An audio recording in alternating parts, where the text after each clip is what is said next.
Hello. So this is a video to the music therapists out there to charge what you're worth, right? You're doing yourself a disservice if you're not charging what you're worth, if you're not earning what you're worth with music therapy services. So, I recently took on this gig, right? So this is at an assisted living facility, found it off of Craigslist, right?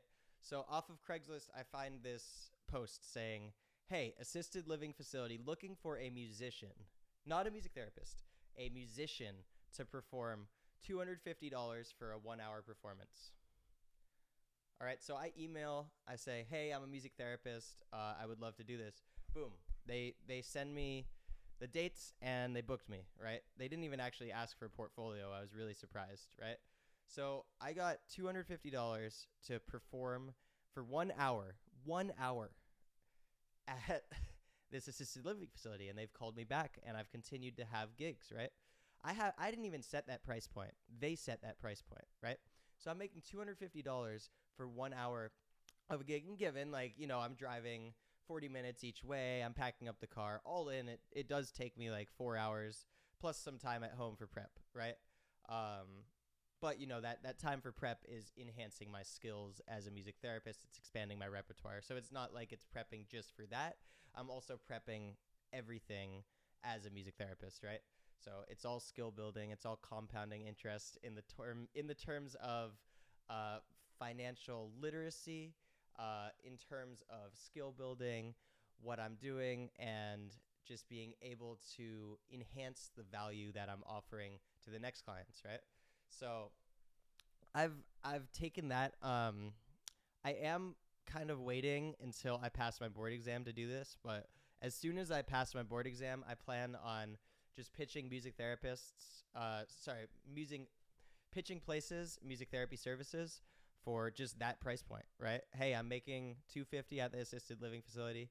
This is what I will be doing with you for these groups, right? I'm interested in continuing assisted living facilities and then also mental health facilities, right? So, hey, look, I'm going to come in on this date. I'm going to provide this group. This is going to be the documentation, educating about the field of music therapy. That's a really important thing that we have to do. We're kind of dealt this like double-edged sword as music therapists, right? Because we not only have to like convince people to hire us essentially, like we also have to educate people on what music therapy is, right?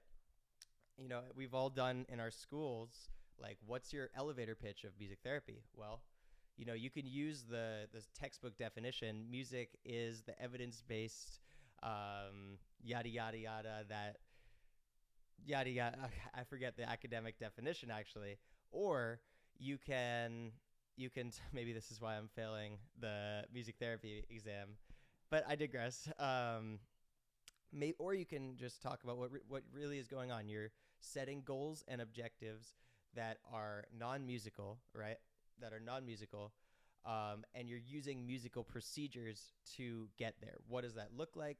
We're writing songs, right? We're doing improvisations with music, right? We're playing our favorite songs. We're singing along, but we're also doing start and stop to sustain attention, right? We're using music and movement to synchronize our movement. Can we cross midline with our body, right? Can we do all of these things? That's really important as a music therapist to be able to explain why what you do works, right? To be able to explain to the parents, to the facilities. It's just we're constantly needing to educate people about like what the profession even is, because most people hear music therapy and sound healing, or like, oh, you do frequencies, you do bowls. No, that's not what this profession is, right? That's not what music therapy is. So we have to break that down for people, and music therapists who are watching. Of course, you're aware of this. If you're not a music therapist and you're interested in the field, thank you for being on here. Honestly, I love being able to share the music therapy field and what it is. I might not always be in the mood to do it, but I'm always happy that I did share what music therapy was about and allowed another person to know what it is. I can be tired of explaining it over and over again, but it's always worth it for me. Um, Yeah, so music therapy is something so unique, right? And so powerful, right? Music really activates the brain on a neurobiological level, right? And can allow us to connect broken neural pathways, right? This is particularly for, brain injured people, people with strokes, right? It can really patch up areas of the brain by activating neural pathways surrounding it, which in turn can activate some of the neurons in the affected areas, right? So you see that with stroke, cerebral vascular accidents, traumatic brain injury, a bunch of different things, right? So, as well as, yeah, music is super powerful for activating the hippocampus, the memories, right? So, if we want to access old memories, right, we can use music as that activator. With the ALF facility, like I was talking about, this is what I do. I do old songs. I ask them to talk about their experiences with the songs. I do engaging things with movement to keep them active. Even though they're often sitting in the chair, or they can stand up with a cane, or sometimes stand alone. Right? We're engaging them through music, right? And that's the most important thing. So another thing with music therapy services is you don't have to offer directly the service, right? Like, if, like, in this situation, like, I'm a music therapist, but at the end of the day, for these sessions, I'm a musician who's performing for them. I'm just using my therapeutic toolkit to enhance the session, right? So in this case, I'm passing out shakers. I'm putting a Jeopardy board on the screen, right? Making it a little bit more structured, kind of like a music therapy session for groups would be in this.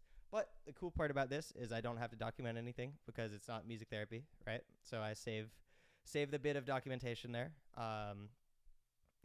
Another cool thing is I make a full day's worth of pay at my other music therapy job, right, in 1 hour of work. And yeah, this is something that I plan to continue to do. Just going up to groups that, facilities that, especially like facilities that have money that they have budgeted for these things, they have to spend that money, right? Like, someone's in charge of that budget. So if you pitch $250 and, it's going to be a solid thing, like, there's a good chance they're going to say yes. So, my plan for 2024 is to pick up a bunch of contracts so that it's self-sustainable like that.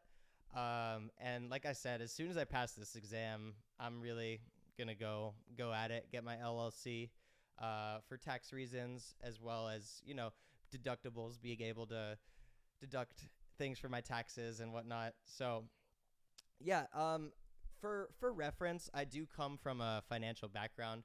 I'm not your typical music therapist, so my dad is actually very into investments, and he's the very into investments is kind of an understatement. He's the former president of Wisdom Tree Investments, which is ETFs, right? Exchange traded funds. My dad is really, really good at what he does. And what he does is he makes a lot of money, right? Like, he makes money make money. He helps other people make money, and in turn, he makes money, right? I chose a different route for life completely, right? I chose, something that isn't naturally gonna be as lucrative, but I'm trying my best within this field to make it lucrative as possible. And the good thing about my job is it's definitely, and music therapy people, if you're listening, your job as well, we're never getting replaced by AI, right? AI is never coming for our jobs, because no robot can replace a live music experience with someone, right? With an actual human being able to connect socially, communicate, and work on these things in real time. Yeah, some robots might be able to enhance this experience, right? Music therapists can also develop with the changes in technology, right? We can kind of move with the tides within that. But at the end of the day, like, no robot is going to fully replace us, right? And we are in a time of AI just kind of, running through people's careers, right? Like, graphic designers right now are in a tough place because, people would hire them for projects, but now they can just type their search engine thing into AI and boom, they have what they want, right? So someone who can learn how to do that, or can hire someone else who just uses AI and has a different skill set, like, will replace their job. But for music therapy, we're not going to have our job replaced anytime soon. And if anything, it's going to be in more demand as the years go by. So with that video, I just wanted to say, just pitch excuse my language, pitch high as a music therapist. Pitch high as a music therapist. You can always meet lower, right? Just, I would say pitch higher than, we work so hard for our degree. We work so hard. We need to get what we're worth as music therapists. So if you found this video helpful, please send it to someone else who you think would benefit from hearing this as a music therapist, or as an educator, or someone outside of music therapy who just wants to hear you are valued, your work is valued, you carry a niche skill, so lock in on that and go, right? And go. Charge the rates that you're worth, and don't be afraid of rejection, right? Don't be afraid of rejection. Just do it. Just do it. Don't think about it, right? Wow, that was a bad voice crack. All right, well, this is my first video with the Shure SM7B. I hope the audio comes out a lot better than my other videos have been. I'm excited to be recording future videos on this. I feel cool, like, holding this little thing. It's a vibe. But take care, and we'll see you in the next video.